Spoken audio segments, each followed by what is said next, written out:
The first time Ellen Rourke saw Jacob Alden, he was standing in the middle of Caldwell's only main street with a rifle across his forearms, facing down four armed men who had decided the town's bank was an easy target, and not one single person in the watching crowd believed those four men had any idea what kind of storm they had just walked into. It was the spring of 1883, and Caldwell, Kansas sat at the edge of the Kishom Trail like a rough jewel half buried in red dust. The cattle drives still pushed through, though they were thinning now as the railroads stretched their iron arms further south and west, and the town itself was the kind of place that swallowed men whole and spat out their belt buckles. Saloons outnumbered churches 3-1. The marshal's office had seen 4 different men in the chair over the past 2 years, none of them lasting long enough to hang a proper curtain over the window.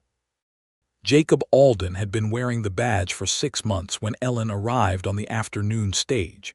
She had heard about him before she even climbed down from the coach. The woman sitting beside her for the last 40 miles, a stout widow named Mrs. Patchen, who smelled of lavender and spoke with the confidence of someone who had lived in Caldwell her whole life, had offered an unsolicited education on the town's residents. "The marshal," Mrs. Patchen said, patting the dust from her traveling dress, "is not a man you want to cross. Not that he is cruel, mind you. He is simply immovable, like a stone wall that happens to carry a pistol. They say he came up from Texas after something bad happened, though nobody knows what exactly. He doesn't speak of it. He doesn't speak of much. He does his job, he eats his meals alone at the drover's table, and he goes to bed. No friends to speak of. No vices, if you can believe it in a town like this. No gambling, no women, no drink past a single glass of whiskey on cold nights." "That sounds like a lonely life," Ellen had said, watching the dust rise outside the window. Mrs. Patchen had looked at her with something like pity. "It sounds like a man who has decided life is less trouble when you keep it simple." Ellen had not given it much further thought. She had her own troubles to occupy her. She had come to Caldwell because her brother Thomas had written her a letter 6 weeks ago saying he had staked a claim on a piece of land south of town and was building something real. And if she wanted out of the boarding house in Abilene, where she had been taking in mending since their mother passed, she was welcome to it. Thomas was 26 and optimistic in the particular way of men who had not yet had enough things go wrong. And Ellen, at 24, loved him for it even when it exhausted her. The stage had barely pulled to a stop before the shouting started. She stepped down onto the street to find 4 men on horseback blocking the bank's entrance, guns already drawn, and the whole population of visible Caldwell frozen like rabbits who had spotted a hawk. She pressed herself back against the coach, her traveling bag clutched in both hands, heart hammering against her ribs. And then Jacob Alden walked out of the marshal's office.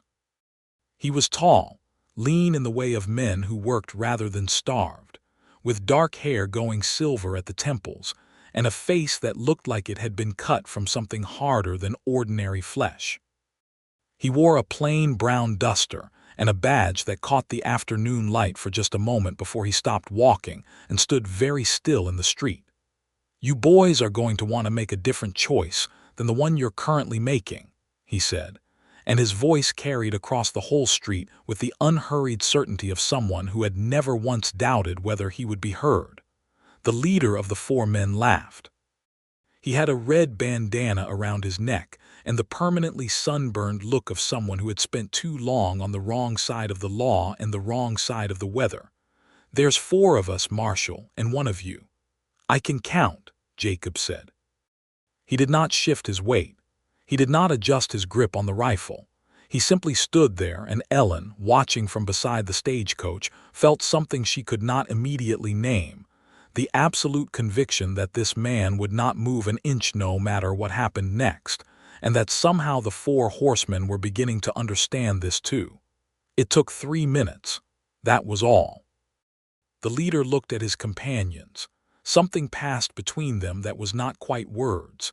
And then one by one they turned their horses and rode north out of town at a pace that was not quite a gallop, but was definitely not leisurely. Jacob Alden watched them go until the dust settled, then turned and walked back to his office without a word to anyone. "That," Mrs. Patchen said from somewhere behind Ellen's shoulder, "is what I mean." Ellen found her brother Thomas at the east end of town, standing beside a loaded wagon with the expression of a man who had just remembered he was supposed to meet the stage an hour ago. He was broad-shouldered and fair, with their mother's blue eyes and their father's habit of running his hand through his hair when he felt guilty. "Ellen," he said, spreading his arms, "I am so sorry. I lost track of the time." She let him hug her. "I survived," she said, though not without some excitement.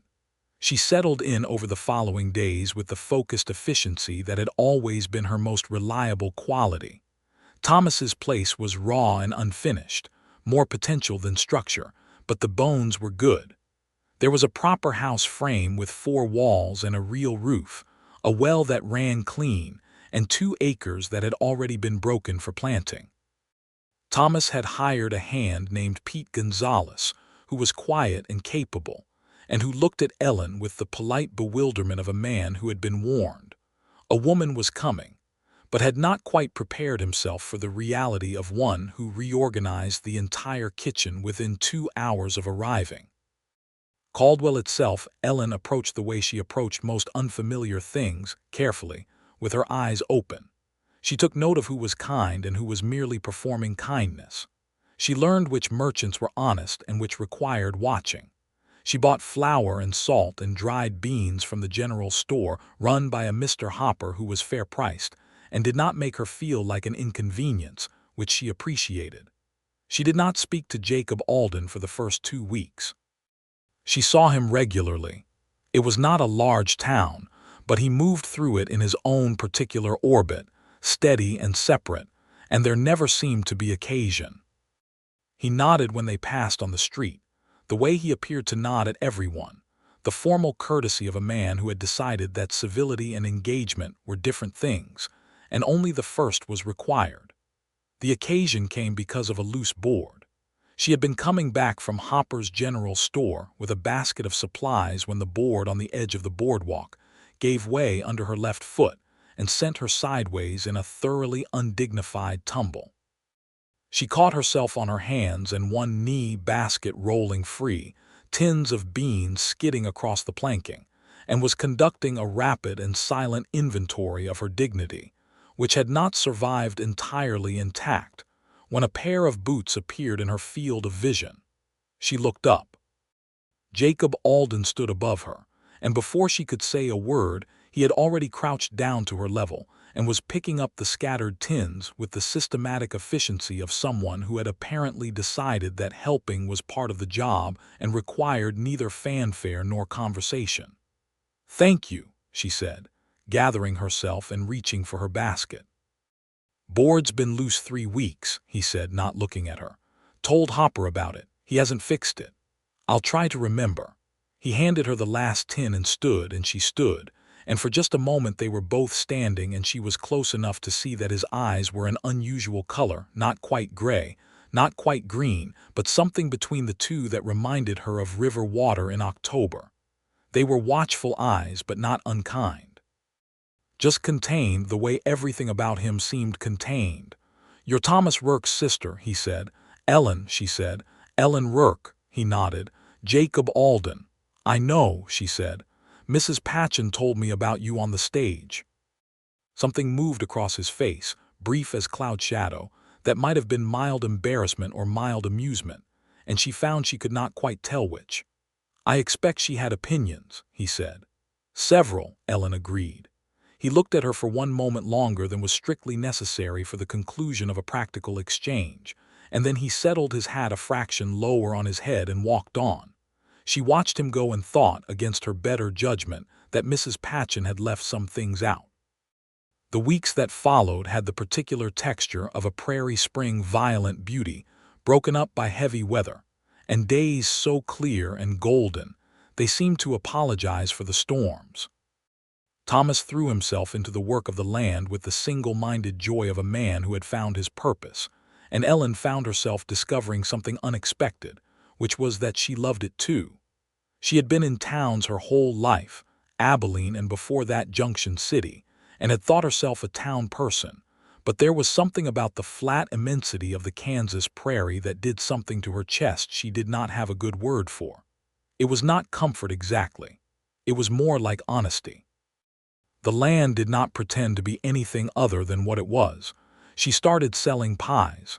It began almost accidentally. She had baked 3 for a church social and Mrs. Patchen had declared them the best she had ever tasted, which Ellen suspected was partly true and partly Mrs. Patchen's talent for enthusiastic endorsement. But the result was that 2 days later she had orders from 4 different households. Within a month, she had a regular arrangement with the Drovers Hotel to provide 4 pies a week for their dining room, and she was saving money she had not expected to have. She ran into Jacob Alden at the hotel when she was delivering her pies one Thursday afternoon. He was sitting at the far end of the dining room with a mug of coffee and what appeared to be a week's worth of wanted circulars spread across the table, and he looked up when she came in. "Miss Rourke," he said. "Marshal," she said. She set her pies with the kitchen girl and should have left, but the hotel owner, Mr. Daly, stopped her to discuss next week's order, and by the time she turned to go she found Jacob was watching her with the same contained, careful attention she had noticed before, though he looked quickly back at his papers. On impulse she crossed the room. "You eat those pies they serve here?" she asked. He looked up again, something flickering in those river-water eyes. "Sometimes. Which one do you prefer?" A pause. He seemed to genuinely consider the question, which she found she liked. He treated it as though it were worth answering properly. "The apple," he said, "though I'd say it's more honest than excellent. The cinnamon is either too much or not enough. That's because Mrs. Daly makes the apple and the kitchen girl makes the cherry. The kitchen girl is 15 and hasn't learned patience with spices yet." She folded her hands. "Starting next week I'm adding a molasses pecan. Tell me if it's better." He looked at her with an expression she was beginning to be able to read, which was the look of a man who was not accustomed to being talked to by people who expected him to actually respond, and was discovering, somewhat to his own surprise, that he didn't mind it. "I'll do that," he said. She left with a feeling in her chest that she decided firmly to ignore. The next time she ran into him with any significance was a Tuesday in late April, when she was coming back from a delivery on the South Road, and found the road blocked by a situation that had clearly been building for some time before she arrived. 3 men, cowboys from one of the drives, by the look of them, still trail dusty, and wearing the particular expression of men who had been in the saddle for 2 months, and had arrived in a town with money and bad intentions, had surrounded a young Mexican man named Diego, who she knew slightly because he sometimes helped Pete Gonzalez with seasonal work. They were doing what men of that type did when they were bored and cruel, which was take it out on whoever was most convenient and least able to push back. She stopped her horse and sat very still for a moment, calculating. Then she pulled to the side of the road and dismounted without a word, walked past the 3 cowboys as though they were not there, put herself directly beside Diego and said, "There you are. I have been looking everywhere for you. Mr. Rourke needs those fence posts this afternoon." Diego looked at her with wide eyes and the quick intelligence of someone who understood a lifeline when it was thrown. "Yes," he said. "I was just coming." "Hey now," said the largest of the 3 cowboys, who had a face like a fist. "We ain't done." Ellen turned and looked at him with the specific expression she had spent her whole life developing, which was not aggressive exactly, but which communicated with absolute clarity that she was prepared to be a great deal of inconvenience to anyone who pushed her. "I beg your pardon." They hesitated. Men like this, she had learned, were usually short on the ability to process calm resistance from women who weren't screaming. It confused them. It was in the middle of this standoff that Jacob arrived, having apparently seen the situation from somewhere up the road. He pulled up his horse and sat looking at the 3 cowboys with that flat, unbothered gaze. "Problem?" he asked. There wasn't one anymore, apparently. The 3 men found reasons to be elsewhere. Jacob looked at Diego. "You all right?" "Yes, sir," Diego said, and the quiet gratitude in his voice was mixed with something else, the weariness of a man who knew this was not the last time something like this would happen, only that today it had ended better than it might have. Ellen felt the weight of that, the particular injustice of a land that preached opportunity and delivered it very selectively. Jacob watched them go and then looked at Ellen with something new in his expression, not the usual contained wariness, something more like genuine attention. "That was either very brave or very foolish," he said. "Probably some of both," she admitted. He dismounted and walked beside her for a moment, which she noted because it was the first time he had done anything that was not strictly purposeful. "You know those men could have—" "Yes," she said. "I know what they could have done, but Diego was right there and there were 3 of them and I was not about to ride past." He was quiet for a moment. "No," he said, and there was something in his voice she could not quite name, something that sounded almost like recognition. "I don't suppose you would be." They walked their horses back toward town, and she noticed that he did not fill the silence with unnecessary talk, but the silence was not uncomfortable. It was the silence of 2 people who were each thinking rather than performing, and she found she liked it very much. "That thing Mrs. Patchen said," she began, and then stopped herself. "Go on," he said. "She said you came up from Texas after something bad happened and that no one knows what." He looked straight ahead at the road. A long pause. "That's accurate," he said. "You don't have to tell me," she said quickly. "I wasn't asking. I was just thinking about how a person carries things." He glanced at her sideways, and she saw something move behind his eyes that was complicated and deep, and he pulled it back the way you pull a curtain, not with drama but with the practiced ease of long habit. "Some things," he said quietly, "are just easier to put away." "I know," she said, and meant it. They parted at the edge of town, and she watched him walk his horse toward the livery, and thought about the curtain he had pulled, and what might lie behind it, and she told herself firmly again to mind her own business, which was becoming progressively harder to do. May came in warm and then hotter than was reasonable for the month, and the prairie bloomed in the particular extravagant way of the Kansas spring that always seemed to be trying to make up for the winter. Thomas was building a second room onto the house and was deeply happy in the way that physical work made him happy, and Pete Gonzalez had brought in his younger cousin Maria to help with the household, which freed Ellen to expand her baking into something that was beginning to feel like a proper small business. She had occasion to speak with Jacob several times in those weeks. Once over a dispute at the feed store, where a rancher named Calloway was convinced the merchant had shorted him on weight. Once when a fire broke out in a vacant building 2 doors down from Hopper's store, and the whole street turned out with buckets, and she found herself working beside him in the bucket line, their hands both blackened with smoke by the end of it. He handed her his canteen afterward without being asked, and she drank from it without ceremony, and she thought that meant something, though she could not have said precisely what. The 3rd time was different.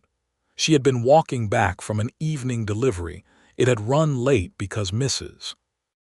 Daly had wanted to talk about her daughter's upcoming marriage, which had taken 45 minutes, and the main street was quiet with the specific silence of a town that had drunk itself halfway to sleep.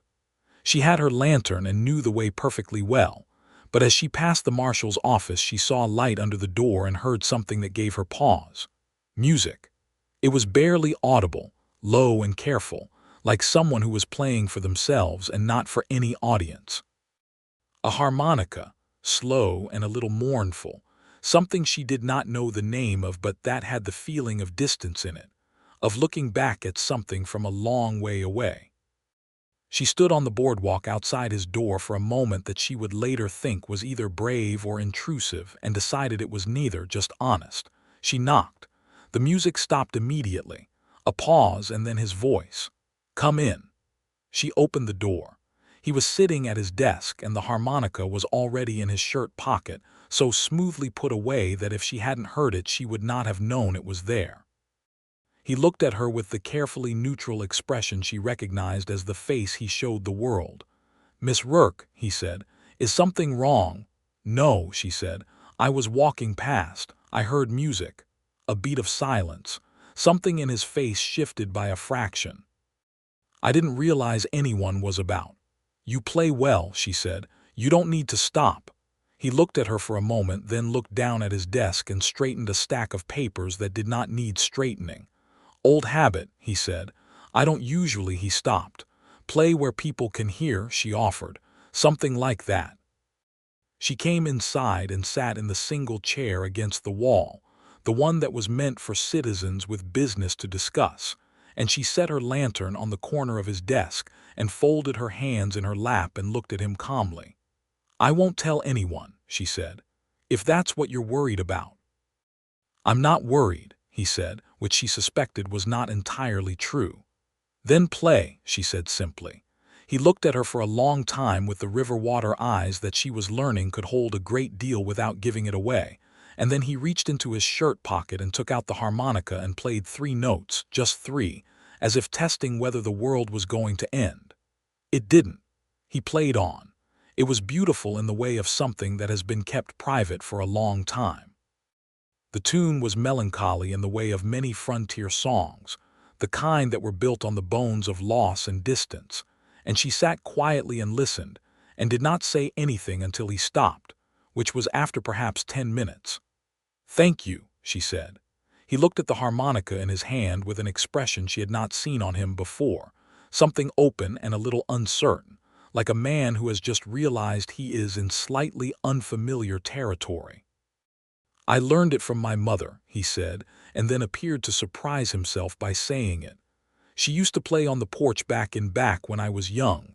He closed his hand around the harmonica. "She's been gone a long time." "Mine too," Ellen said, "6 months ago." Something in his face softened by a degree she would not have thought possible an hour earlier. "I'm sorry," he said, and meant it. She could hear that he meant it. "It's why I came here," she said. "Thomas wrote and I needed somewhere to go, somewhere to be useful." She paused. "I think I understand better now what you said about putting things away." He nodded slowly. The room was warm with the lantern light, and the quiet between them was a different quiet than any they had shared before. It had weight to it, the comfortable weight of 2 people who have let their guard down by the same small, mutual degree. "The tune you played," she said. "Does it have a name?" "Nothing official," he said. "My mother called it the Long Road one. She said she made it up when they first came west and everything was far away." "That's a good name for it," Ellen said. She left 20 minutes later and walked home in the dark with her lantern, and the feeling that something had shifted in the architecture of her days, though she was not yet ready to name what it was. June came with its long days and its particular kind of beauty, the prairie gold at morning and roselit at evening, the kind of landscape that made a person feel both small and grateful. Ellen had by this time established herself as a fixture of Caldwell in the way that useful women tend to become fixtures, known, relied upon, part of the fabric. She had 8 regular baking customers and had added bread to her repertoire because several people had asked, and she was beginning to think that perhaps by summer's end she could have enough saved to buy a proper baking oven rather than using the one in Thomas's kitchen, which was adequate but not designed for her purposes.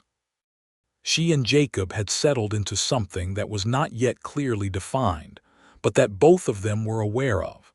He began to stop at Thomas's gate on his morning rounds rather than passing at a distance. She began to save him a slice of whatever she had baked the evening before, wrapped in cloth on the porch railing, which he would take with a nod and a thank you that became, over the weeks, a small conversation and then a longer one. She learned things about him in fragments, the way you learn about a landscape, not all at once but piece by piece as the light shifts. He had grown up in Central Texas, the son of a homesteader who had worked himself old young and a mother who had been born in Kentucky and never stopped missing the green of it. He had 2 brothers, both still in Texas, both of whom he wrote to at Christmas and not much otherwise. He had come to Kansas because the previous town in his past life had become impossible to stay in, and he said this without elaborating, and she did not push, only noted it and filed it away. He read, which surprised people, though it should not have. He had a shelf of books in the back room of the marshal's office that he was mildly self-conscious about, as though they were an admission of something. She borrowed one without asking, a battered collection of Tennyson that seemed incongruous in a lawman's office, until you thought about it for more than a moment, and returned it a week later with a dried wildflower pressed between pages she had particularly liked. And he found it and looked at her over his coffee mug with an expression that was complex and private and warm. Thomas noticed, of course, because Thomas was perceptive under the surface of his easy optimism. "The marshal comes by a lot," he said one evening over supper, not accusingly, with the careful neutrality of an older brother who has decided to be measured. "He's a friendly neighbor," Ellen said. Thomas studied her. "Ellen, Thomas, I just want to know you're careful," he said. "That's all. He's not an easy man to know." "No," she agreed. "He isn't, but the things that are worth knowing usually aren't." Thomas looked at her for a moment and then went back to his supper, and she understood that he had said what he felt he needed to say and would trust her to manage the rest of it. What she had not told Thomas, because she was not yet sure what to do with it herself, was the afternoon 3 days earlier when she had arrived at Jacob's office to return the Tennyson, and found him in the small yard behind the building with one of his deputies, a young man named Hector who was 17, and had come to Jacob asking for work and guidance with the particular hunger of someone who had very little else to hold on to. Jacob had been showing him how to properly care for a horse, not the riding part but the daily part, the brushing and the feet and the watching for signs of trouble, and what had undone something in her chest was not the lesson itself, but the way Jacob gave it with patience, with detail, with a kind of care that was absolutely at odds with his public face. He had crouched down beside the horse's foreleg and guided Hector's hand and said quietly, "You feel that? That heat there means something. You pay attention to what the animal is telling you. You always pay attention to what isn't being said." She had stood at the corner of the building and listened for a full minute before he had looked up and seen her, and something had passed across his face in the moment before he composed it, a kind of caught-out openness, a door briefly ajar. She had said nothing about it, but she had thought about it every night since. The thing that changed everything happened on a Thursday afternoon in the 3rd week of June, when a man came into Caldwell who recognized Jacob. She was at Hopper's store when she heard the commotion outside, and she came to the doorway to see what it was. The man was on horseback in the middle of the street, shouting Jacob's name, and there was something in his voice that was different from the usual kind of trouble, something personal, something with history in it. Jacob came out of his office and stood on the boardwalk, and the change in him was visible even from a distance, not fear. Jacob Alden was not a man who experienced fear in any way she had observed. It was something else, something worse in some ways, recognition. "Alden," the man said. His name, she would learn later, was Frank Cutter, and he had been in the same outfit as Jacob years ago in Texas, in a period of Jacob's history that involved a range war that had consumed 3 families and left several men dead. "I've been looking for you for 2 years. "Cutter," Jacob said. "You testified against Harlan's men," Cutter said, and there was a kind of flat accusation in his voice that was uglier than outright anger. "4 of them are in Huntsville prison because of what you said." "4 of them earned it," Jacob said, "including what they did to the Vargas family. That was business." "Killing people in their own home is never business," Jacob said, and his voice was completely level, but there was iron underneath it, iron all the way down, and Ellen standing in Hopper's doorway felt the weight of what she was hearing, the shape of what had driven him out of Texas, the shape of the thing he had put away. Cutter had not come to shoot anyone, as it turned out. He was the kind of man who threatened and postured and ultimately ran out of steam when he found no easy leverage, and after 20 minutes of exchange that Ellen only partly heard, he rode out of town the way he had come, and the street exhaled. She waited until evening. She brought him a pie, the molasses pecan, The one he had told her 2 weeks ago was the best thing he had ever tasted, in a tone that had been so spare and genuine it had nearly made her laugh with pleasure. She knocked at his office door, and when he told her to come in, he was sitting in the dark with only one lamp lit low, and the harmonica was in his hand, but he wasn't playing it. She set the pie on his desk and sat in her usual chair without being invited, and he did not say anything for a long moment. "The Vargas family," she said quietly. "Were they friends?" he said. "Neighbors. They had 4 children." He set the harmonica on the desk. "The men who did it worked for a rancher named Harlan who wanted their land. They tried to make it look like raiders. It wasn't." He looked at the pie without seeing it. "I was the only witness outside the family who could place those men where they said they weren't." Ellen was quiet for a moment. "And after you testified, Caldwell seemed like a reasonable distance," he said with the particular dry flatness that she had come to understand was how he made room around things that hurt. "Jacob," she said, and it was the first time she had used his given name, and she felt it land in the room like a stone in still water. He looked at her. In the low lamplight his face was open in a way she had only seen once before, in the yard with Hector and the horse, the briefly unguarded version of him that was softer and more complicated than the Stonewall Marshal the town believed in. "What you did was right," she said. "You know that." "I know it," he said. "Knowing it doesn't always make it lighter." "No," she agreed, "but carrying it alone makes it heavier than it has to be." He looked at her for a long moment that stretched and became something else, something that had too much in it for the ordinary vocabulary of acquaintance or even friendship, and she thought he was going to say something, and then he looked away and reached for his coffee mug, and the moment folded itself back up. But she had seen it. She had seen him. The 4th of July brought Caldwell its annual celebration with all the particular chaos of a cattle town trying to be festive bunting on the storefronts.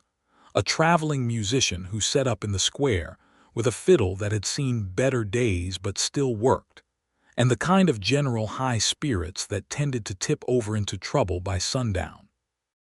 Ellen spent the morning baking for the community table that Mrs. Patchen organized every year, and the afternoon in the square watching the children run races and listening to the fiddle and feeling, for the first time in a long while, something she recognized as something adjacent to happy.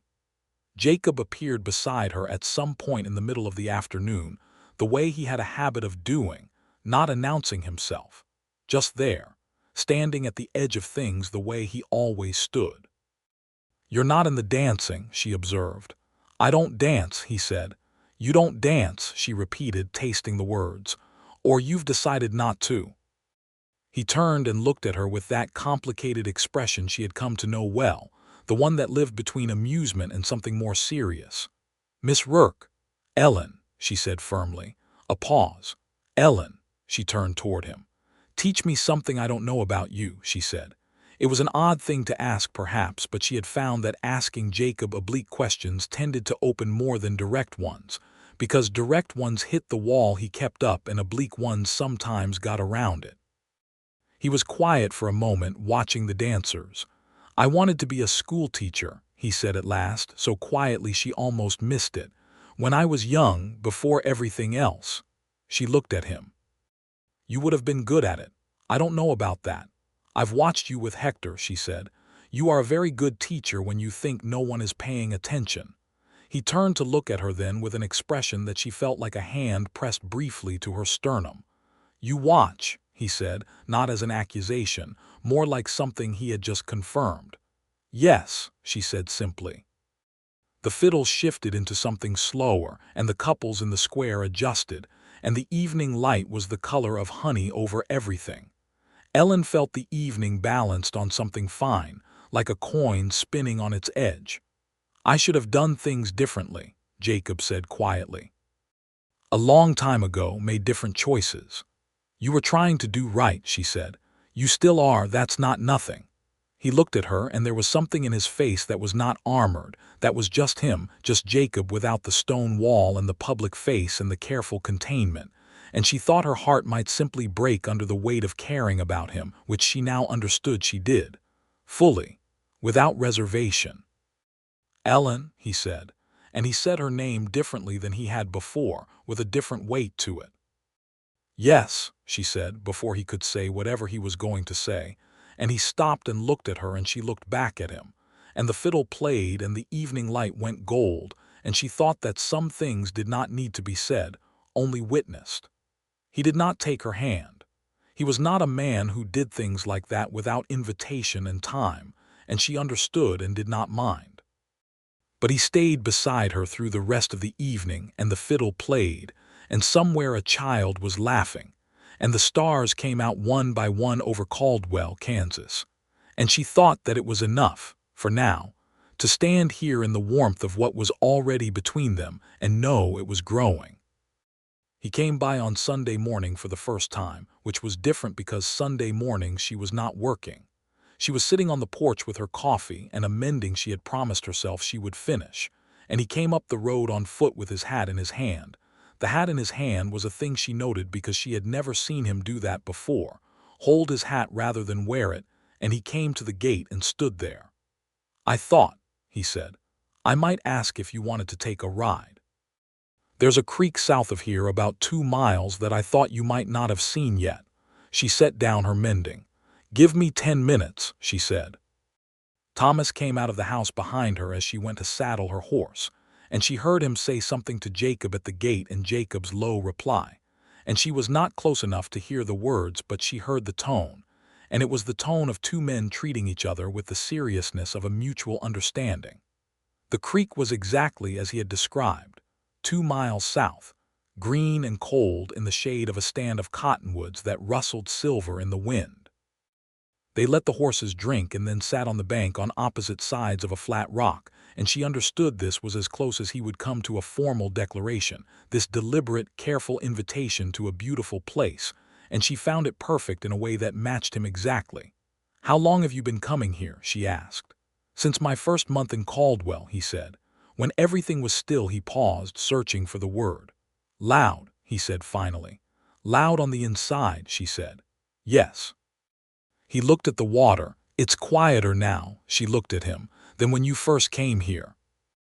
"Anything has been in a long time," he said, and he looked at her when he said it, and she understood that he was not talking about the creek. Something opened up in her chest that was both terrifying and enormously good, the feeling of something that had been pressed down being allowed to rise. "Jacob," she said, "I know I'm not." He stopped.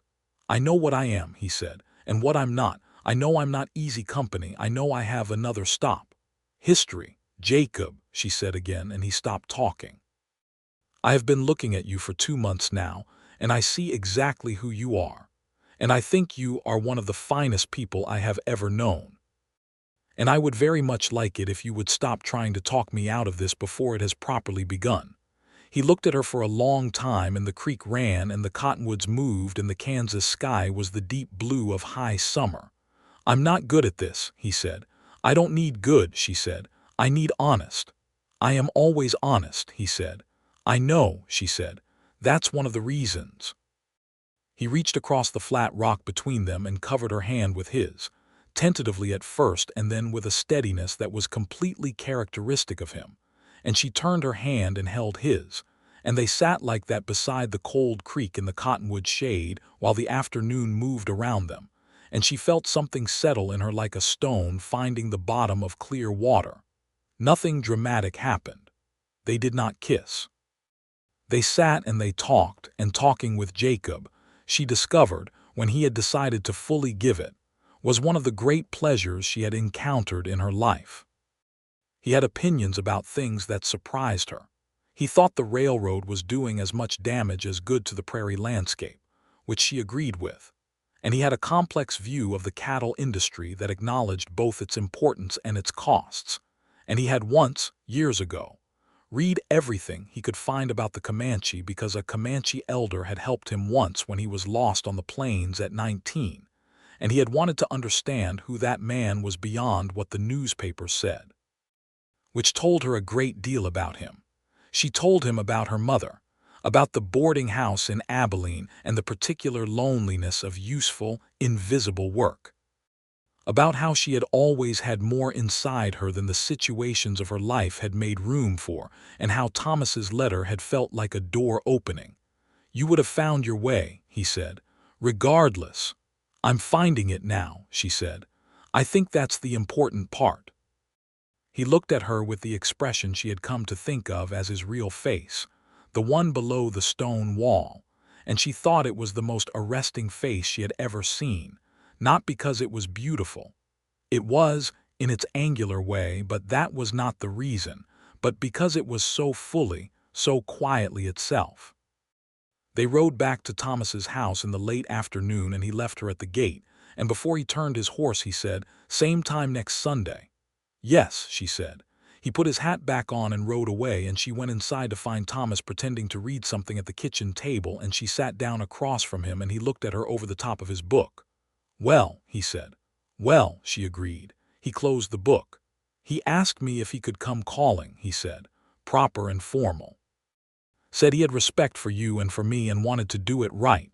She felt something warm and private move through her. "What did you say?" "I said yes," Thomas said. "And I said if he made you unhappy I would find a way to make his life difficult," which he received with appropriate seriousness. "Good," she said. Thomas looked at her for a moment and then smiled, which was Thomas's best quality, the full, unguarded smile that had always made her feel that everything would work out. "He's a good man, Ellen. I think he might be a very good man." "I know," she said. "I have known for a while." The summer deepened, and their courtship had the particular quality of two careful, private people learning to trust each other, which was slow and not always simple and entirely worth it. They rode to the creek on Sundays. They ate supper together at Thomas's house on Wednesday evenings, which Jacob contributed to by bringing whatever he had managed to acquire during the week. A jar of good preserves he had bartered for, twice a rabbit he had trapped, once a small sack of pecans he had gotten from a trader, and which she turned into a pie and set in front of him with ceremony, which made him look at her with the helplessly warm expression she collected like pressed flowers. She discovered more of his quiet softnesses as the weeks went on and felt each one like a gift. She discovered he had a dog, or rather, that a dog had him. A lean, yellow-brown thing of indeterminate ancestry that lived behind the marshal's office, and which he fed daily and which he called Dust, with the air of someone who has named a thing and is mildly embarrassed about it. When she met Dust properly one morning, the dog had apparently decided she was acceptable and put his head in her lap with the full weight of his trust. Jacob watched from the doorway with an expression of someone who has been quietly betrayed by their own affection, and she loved him for it until she could barely sit still. She discovered he kept a small garden on the south side of the jail building, where nothing grew except a few hardy vegetables that he harvested with no-nonsense practicality, and a row of black-eyed Susans that had volunteered themselves along the fence, and that he had clearly decided to keep, though he never mentioned them. She discovered he checked on old Mrs.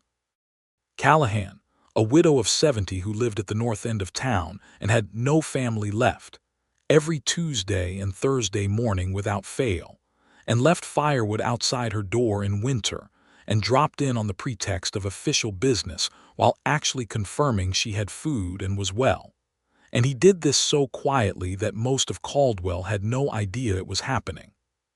She told him once in August that she thought the reputation the town had given him was both accurate and a significant underrepresentation. "The town knows what it needs to know," he said. "The town thinks you're made of stone," she said. "Easier," he said simply. "For them or for you?" He considered this, which was one of the things she loved about him. He took questions seriously. "Both," he said. "When people don't expect softness from you, you can be soft on your own terms, without it being," he looked for the word again, "without it being a performance." She understood that perfectly. She reached up and touched his face briefly with the flat of her hand, and he turned into it slightly the way Dust did, just slightly, with the same barely acknowledged need for warmth.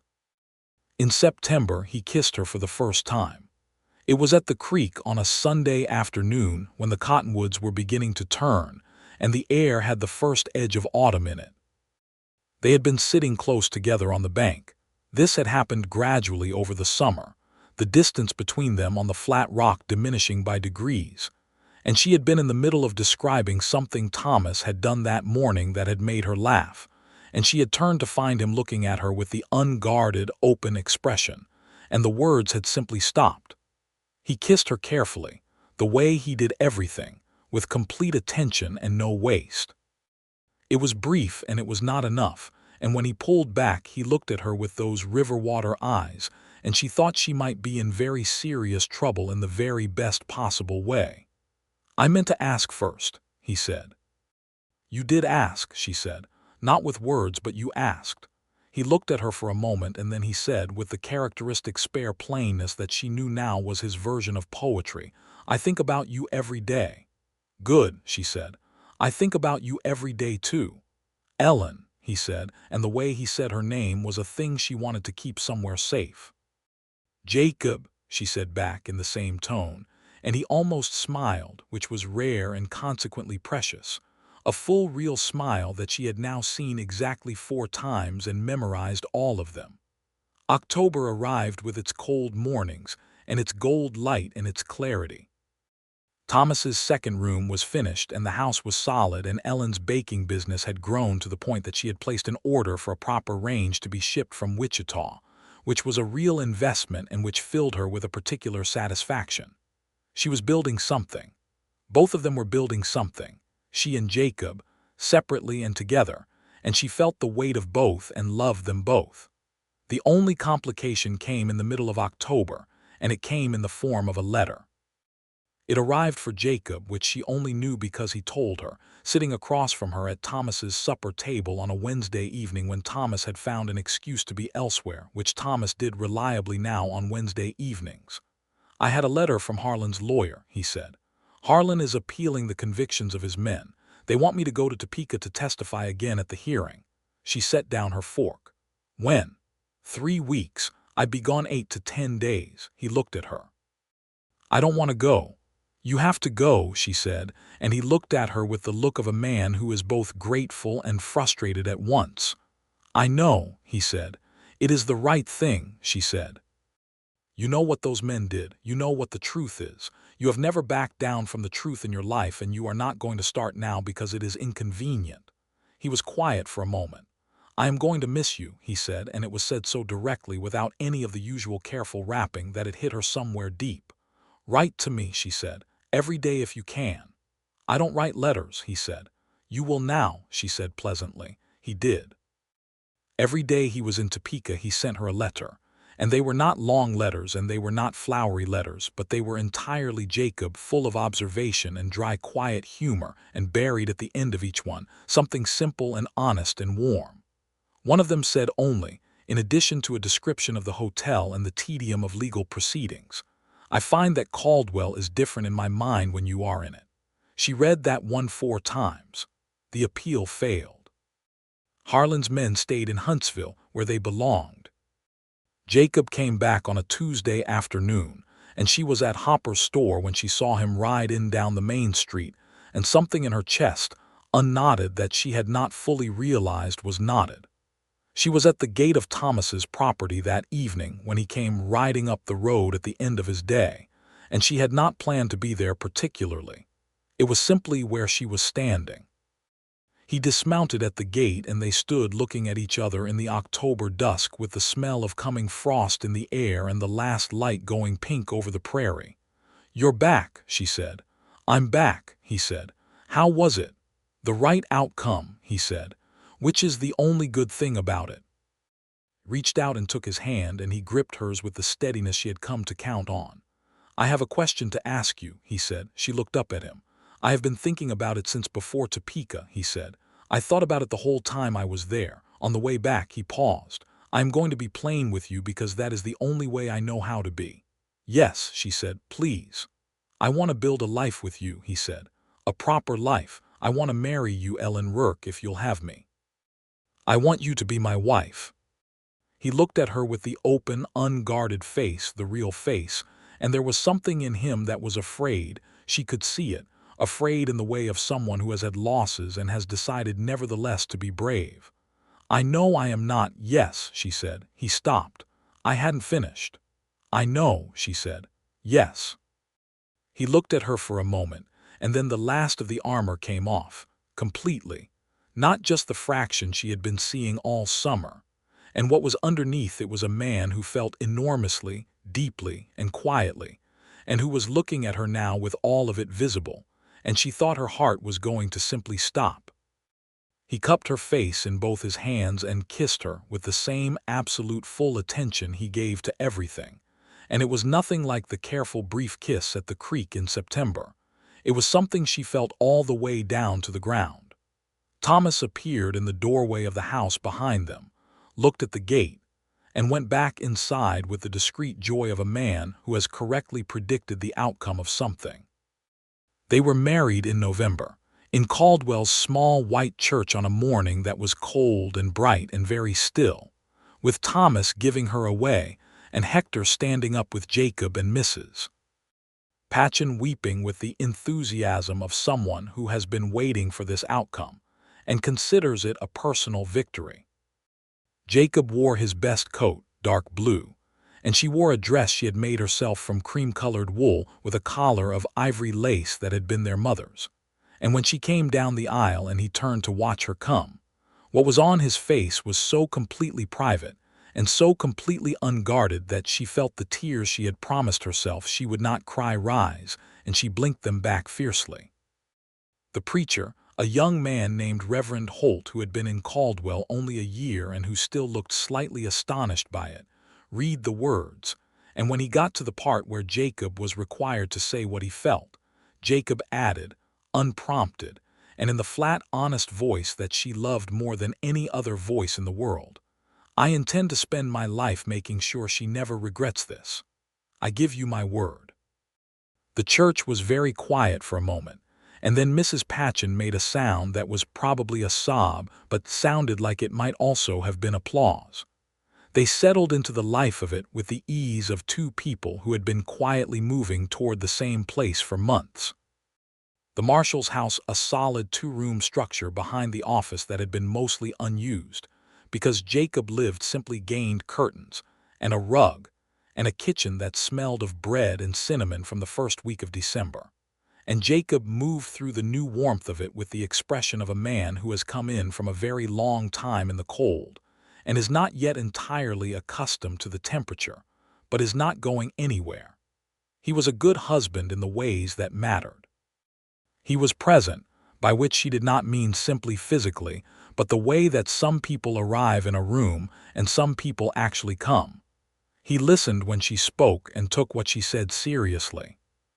He continued his quiet habits, the dog, the garden, Mrs. Callahan, and she joined them naturally, and the sum of their lives together had the texture of something built right, from good material, by people who cared about the work. She saw the softest part of him for the first time in December, 3 weeks after the wedding, when a cat that had been living in the gap under the jail building had kittens, and Jacob, discovering this on a cold night, had lined the gap with an old horse blanket. He told her about it with the manner of someone describing an entirely practical decision, and she had to look at the wall to keep from smiling. "That was very kind," she said, to the wall. "It was cold," he said.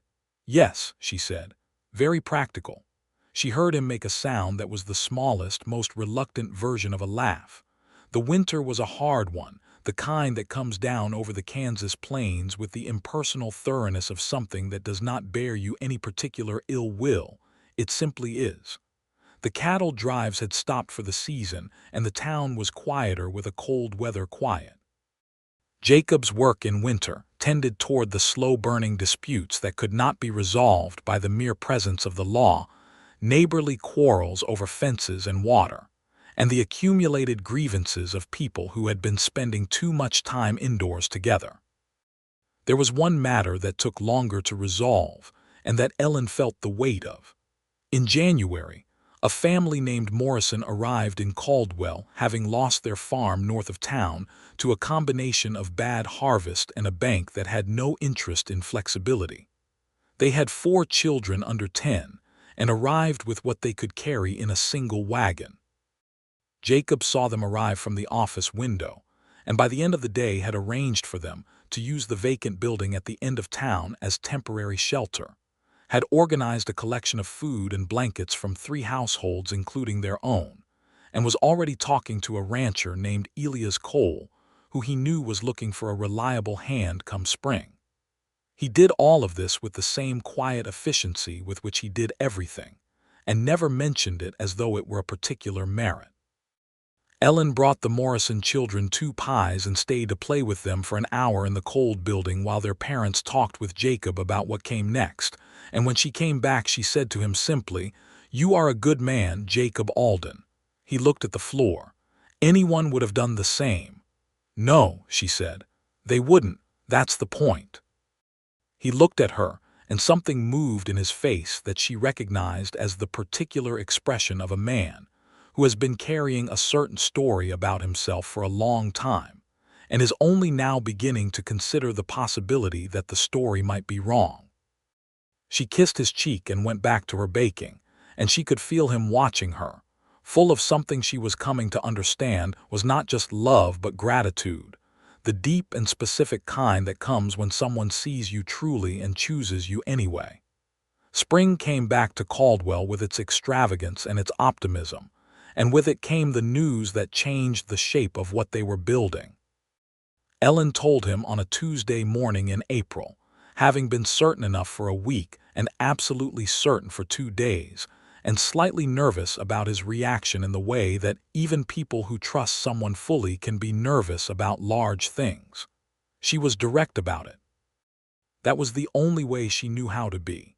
She stood in the kitchen with her hands wrapped around her coffee mug and told him, and watched his face. He stood very still for a moment, which she might have read as the stone wall face if she had not learned to read past it. What she saw was not distance but depth. Something was happening in him that was large and complex, and she waited. He crossed the kitchen and took the coffee mug gently out of her hands and held both her hands in both of his and looked at her with everything on his face, every bit of it, nothing held back. "Are you all right?" he said very quietly. "Yes," she said. "I'm very well. I'm very happy about it." He nodded slowly. Then he said, "I am going to need a moment." She nodded and he turned to the window and looked out at the prairie for about 30 seconds, and she watched his shoulders and saw the exact moment something in them let go of something they had been holding. He turned back to her and his eyes were brighter than usual, and she thought that perhaps she had never seen him this open, not even on their wedding morning. "I didn't," he started. "I had decided I probably wouldn't," he stopped again, which was unusual because Jacob, when he spoke, generally managed what he wanted to say. He took a breath. "I am very happy," he said. "I want you to know that I am very, very happy." She went to him and he put his arms around her and held her with the careful, full steadiness of a man who is holding something he can barely believe is real. "Me too," she said into his chest. Thomas was overjoyed in the Thomas way, loud and warm and immediately practical, talking about additions to the house and what the baby would need. Mrs. Patchen declared it the best news she had heard in years. Hector, now 18 and no longer a deputy but working at the livery with skill and ambition, shook Jacob's hand and then apparently could not help himself and clapped him on the shoulder, which Jacob accepted with a dignity that was only slightly undermined by the way the corner of his mouth moved. The summer of 1884 was the best summer of Ellen's life, and she knew it while it was happening, which was a gift. She was large and warm and full of life, and Jacob was. She would not have predicted this, and found it one of the great joys of him, extraordinarily attentive without being smothering. He took over the heavier parts of her work without being asked.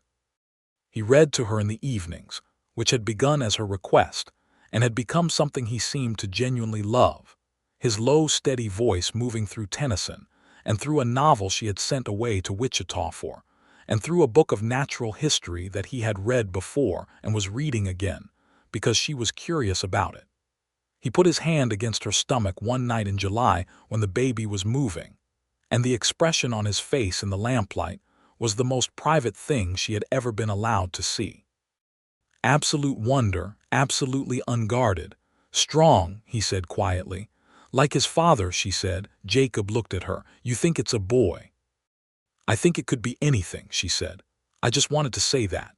He looked at her for a moment and then he said very quietly, as though it were something he had been carrying for a while and was only now finding the right moment for. My father was not a gentle man. He worked hard and he provided and he was not cruel, but he was not soft. Not in any way. And I spent a long time thinking that was just what men were. That to be a man was to be hard. She waited, holding his hand against her stomach. I don't want that, he said, for whoever this is. I don't want them to grow up thinking that strength means not feeling things. Jacob, she said softly, look at who you are. Look at Hector. Look at what you do for Mrs. Callahan and those Morrison children and that cat under the building. You have never once been anything other than entirely, quietly tender with everything that mattered. That child is going to know exactly what a man can be. He was quiet for a long time. Outside, the summer night breathed its warm breath over the prairie and somewhere a nighthawk called. Thank you, he said, for seeing that. I have been seeing it since the day I fell through Hopper's boardwalk, she said, and he made the reluctant laugh sound she loved. And the night held them both, and it was enough. It was more than enough, it was everything. Their son was born in September of 1884, in the early hours of a cool, clear morning, and Jacob was present for the whole of it, which some men in that year and place were not, and which said everything about him. He held Ellen's hand through the long hours, and he was steady in the way that he was always steady. And when Dr. Marsh put the baby in his arms for the first time, he stood very still and looked down at this small, furious living thing with the expression she had been collecting all along, the real face, the soft face, the one below the stone wall.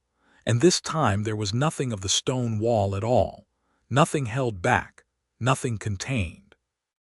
Hello, he said to the baby, in the quiet voice he used for things that mattered. She watched from the bed, exhausted and radiant with it, and thought she had never in her life seen anything so beautiful. They named him William Thomas, William for Jacob's father, because despite everything Jacob believed that honoring where you came from mattered, and Thomas for her brother because that was simply right.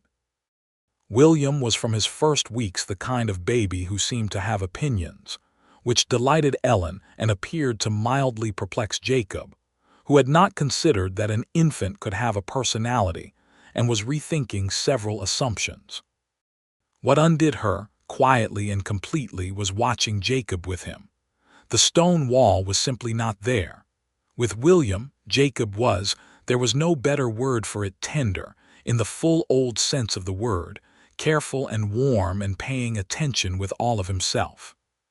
He held him in the evenings and walked the floor and spoke to him in a low voice about things like the weather and the nature of cattle markets, and what a person needed to know about horses. And Ellen would lie in the warm bedroom and listen to his voice moving through the house and feel a happiness so complete, it was almost painful. By the time William was 3 months old, he had Jacob entirely organized, which was a thing to see. The marshal of Caldwell, the Stonewall lawman who had faced down 4 armed men without blinking, could be reliably undone by a very small person who simply wanted to be held. Ellen told no one. It was between the 3 of them, this particular truth, and she guarded it with love. Winter again, the second winter of their marriage, and it was kinder than the first. The Morrison family had gotten on their feet. Mr. Morrison was now Elias Cole's most reliable hand, and they had their own 2-room place southeast of town, and the town itself had the settled quality of something that was beginning to know what it was.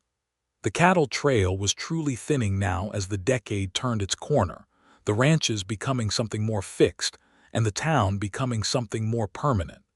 Jacob had received an offer in January from the county, which was formalizing its law enforcement structure, to take a senior position in Wichita. More authority, more pay, a house that went with the position. He told Ellen about it at the kitchen table in the way he told her everything that mattered, plainly and fully. She looked at him for a moment. "What do you want?" He looked at the table. "I want to know what you think." "What do I think?" she said. "I think Wichita is bigger and louder and more complicated. I think Caldwell is our home. I think you have built something here that matters with Hector and the Morrison family and Mrs. Callahan and everything else. I think William knows this town as his, and I am partial to that." She paused. "But I also think that if you want this opportunity, if it calls to something in you, then we will build our home wherever you are." He looked at her across the table with the expression that was just him, fully, and said, "I don't want Wichita." "Then Caldwell," she said. "Then Caldwell," he said. He wrote back to the county with a polite refusal. She saw the letter sitting on the desk and asked if he was certain, and he said, "I have everything I need here," and looked at her and the baby in her arms with the clear-eyed simplicity of a man who has measured his life and found it good. Spring came back, the third spring. William was walking, which he did with the enthusiastic instability of someone who has recently discovered locomotion and cannot imagine why anyone would waste time standing still. Jacob was endlessly patient with him, which continued to astonish her in the best way. He built William a small wooden horse one evening in March in the back of the jail building by lamplight, and when he brought it in and set it before the boy, William looked at it with enormous seriousness and then looked at Jacob and said "duh," which were his two current syllables of great preference, and Jacob's face did the thing that it did only when no one was supposed to be watching. But she was watching. She was always watching. She had found his every soft place, had she not? The dog and the garden and the music in the dark office, and the cat under the jail and the books, and the Missouri widow and the fence posts, and the grave, honest love he gave everything he had decided to love. She had found all of it, and she kept all of it, and she reflected it back to him every day so that he could see it too. He caught her watching one afternoon in April across the kitchen table, and she did not look away. "What?" he said. "Nothing," she said. "I was just—" She smiled. "I was remembering what Mrs. Patchen said on the stage, that you were like a stone wall that carries a pistol." He looked at her with patient expectation. "She was not entirely wrong," Ellen said, "from the outside. But—" He said, "But stone walls have wildflowers growing in the cracks," she said, "if you look for them." He looked at her for a long moment, and then he reached across the table and took her hand, and his hand was warm and steady and entirely his. "You looked," he said. "I looked," she agreed. "I'm glad you did," he said.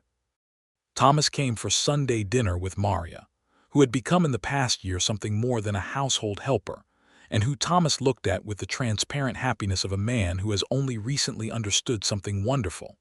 And Ellen watched her brother across the table and felt the fullness of it. Thomas here, and solid, and building his own life. Jacob beside her with William on his knee methodically destroying a bread roll. The afternoon light coming gold through the windows of the house that was theirs. After dinner, Jacob and Thomas sat on the porch in the last of the April light, while Ellen and Maria put William to bed, and she could hear their voices through the open window, easy and unhurried, the voices of two men who have become genuinely fond of each other. And she thought about the woman who had arrived on the afternoon stage 2 years ago with a traveling bag and a complicated heart, and the particular determined hope of someone who needs something to be better, and is willing to work for it. She had found better. She had found it here in this place with this man. William went down easily. He always slept well, which both Ellen and Jacob privately considered a personal miracle, and she came back to the porch to find Thomas saying his goodbyes and Maria on the wagon, and Thomas hugged her long and close before he climbed up. "You're happy," he said quietly against her hair. "Enormously," she said. He pulled back and looked at her with the blue eyes that were their mother's, and she saw in them the same kind of fullness she felt in herself. "Good," he said. "That's what she would have wanted, for both of us." She waved them down the road and turned to find Jacob leaning in the doorway with his arms folded, watching her with the expression that was by now completely familiar and never less than wonderful, the open, warm regard of a man who has let himself love fully and does not regret it. "Come sit with me," he said. They sat on the porch in the cool evening with the prairie stretching out in the dark before them, and the sky full of the particular Kansas stars that she had come to love, close and brilliant and thick as anything. He took the harmonica from his pocket. She did not say anything, just leaned her head against his shoulder, and he played the Long Road one, the tune his mother had made up when everything was far away.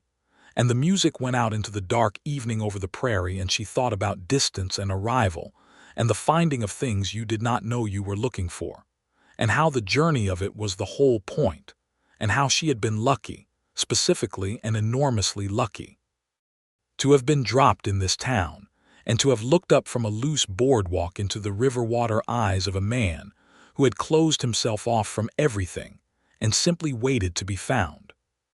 The summer of 1885 brought Thomas's wedding, a joyful affair in the same small white church where Ellen and Jacob had married, with Maria in a dress the color of mourning and Thomas practically vibrating with happiness. Jacob stood beside Thomas as he had stood for no other wedding that he had been asked to participate in before this, and did it with a quiet grace that made Ellen catch her breath. The town was growing, slowly changing with the times. The trail drives were nearly done now. The last years of the great Kishom trail herds were ending as the railways took over and the open range was fenced. Some men mourned it and some men adapted. Jacob adapted, because adaptation in service of what was right was always what he had done. The nature of his work shifted, and he shifted with it. Hector, now 20, was working toward his own marshal's badge in a neighboring county, and Jacob had written him a letter of recommendation that Ellen had read over his shoulder, and which had made her press her hand over her mouth because it was so entirely, quietly generous, detailed, and true, the kind of letter that could only be written by someone who had genuinely watched and cared. "He's going to be very good," Jacob said of Hector. "He had a very good teacher," Ellen said. Jacob looked at her sideways. "You're going to say that was me." "I'm going to say it was you," she agreed. September again, and with it the anniversary of William's birth, and with it the news that there would be a second child in the spring. Ellen told Jacob at the creek, their creek, which they still visited on Sunday afternoons when William could be persuaded to sit in the cottonwood shade and investigate bugs, which was his current primary occupation. Jacob received this news with the same depth and the same still wonder as the first, and this time there was no 30 seconds at the window. He simply pulled her into him and held her with the arm that had William on the other side of it, the three of them in the cottonwood shade with the creek running and the October light going gold. "This is everything," he said, very quietly into her hair. She knew exactly what he meant. She had always known what he meant.